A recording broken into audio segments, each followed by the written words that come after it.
Ayan guys, mangpaprank po tayo ngayon. So ito ay para kay Sir Melvin Saturio. Ito yung parcel niya. At ang utak ng prank na to, walang iba kundi si Dr. Jonathan. Papalitan niya ng basahan. Tignan natin ang reaction. Ito, accessory to the crime. No, no, no, no.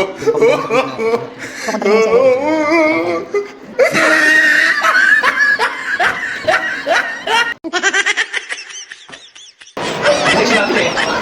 Sino pa yung sasabay? Baka motor. Sing.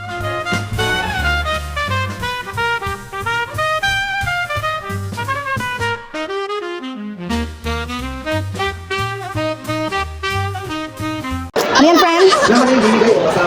Alag.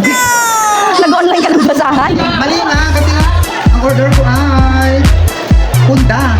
Basahan ang dumating. Punda sa basahan. Wow. GG naman yun.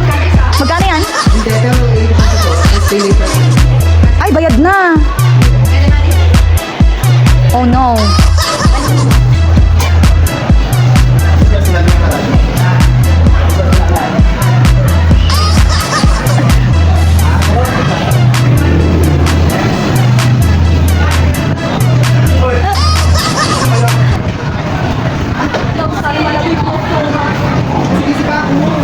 Hindi, sa prank.